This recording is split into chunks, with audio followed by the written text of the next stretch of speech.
ikuti program Camera, catatan Menko Airlangga. Apakah mereka bisa menjamin data itu tidak dibocorkan, tidak digunakan untuk hal-hal yang merugikan konsumen dan lain-lain? Kalau itu terjadi kebocoran ataupun penyalahgunaan, manipulasi, dan publik dirugikan, siapa yang melindungi publik? Ya harusnya negara kan?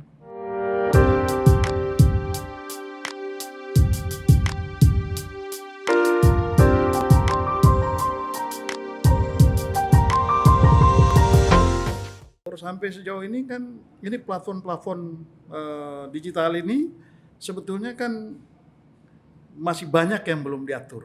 Betul, aspek-aspeknya ya. Ya. Betul. Memang Apa bahayanya kalau tidak diatur? misalnya begini, kalau tidak diatur gitu ya,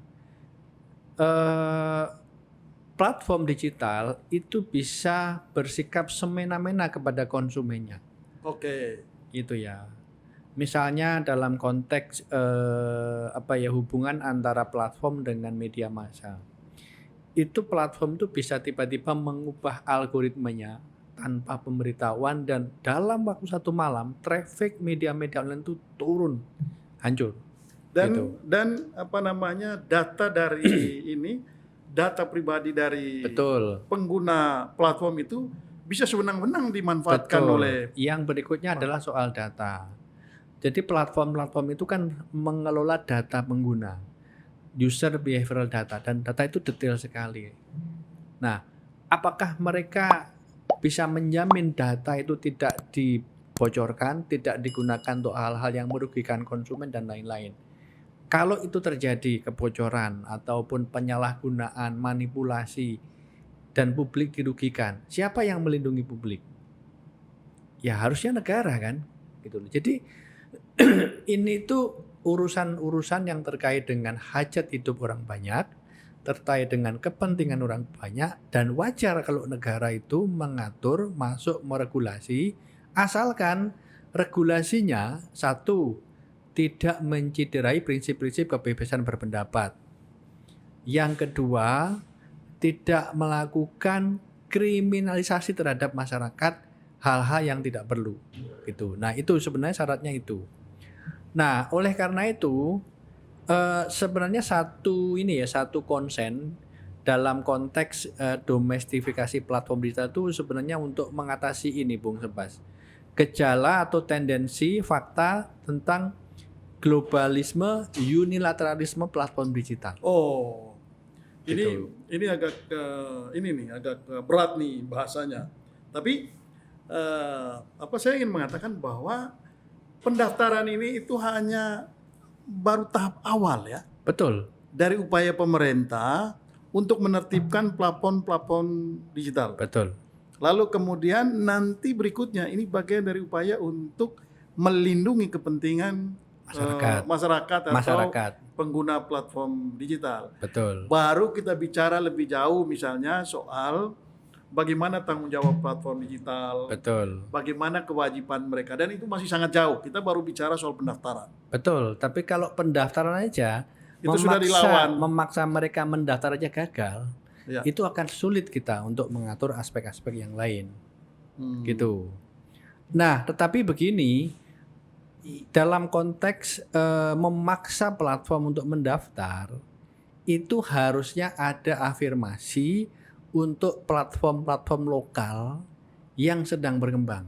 Oke. Nah, itu yang satu dimensi yang saya lihat belum ada. Oh, kita Gitu. belum bicara soal platform-platform yang ada ini apakah produk lokal atau sebetulnya semua dari luar. Ini kan itu belum Itu masuk ke situ. semua itu. Ini semua ya. Jadi ada yang lokal, ada yang nasional. Ya. Harusnya yang nasional, yang rintisan, yang berdimensi pengembangan ekonomi kreatif, itu ada afirmasi. Betul.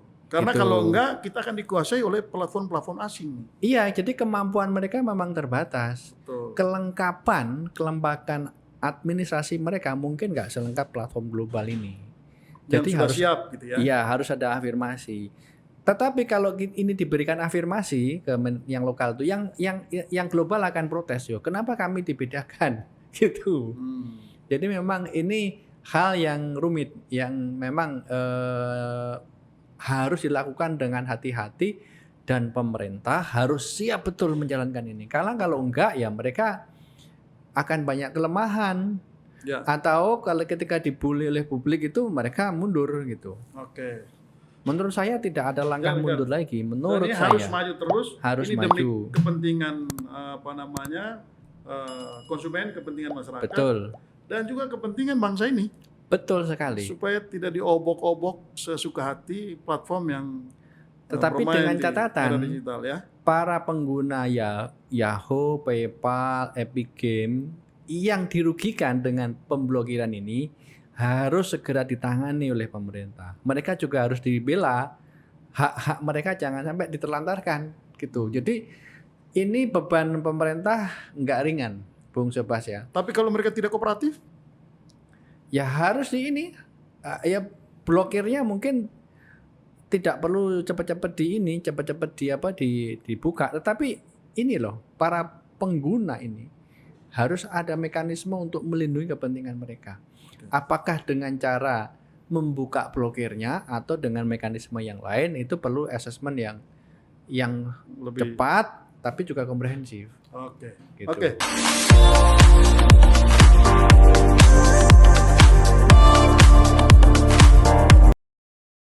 Hari ini kampanye propaganda tidak hanya dilakukan oleh orang, oleh manusia, tapi oleh mesin. Ikuti program Camera, catatan Menko Airlangga.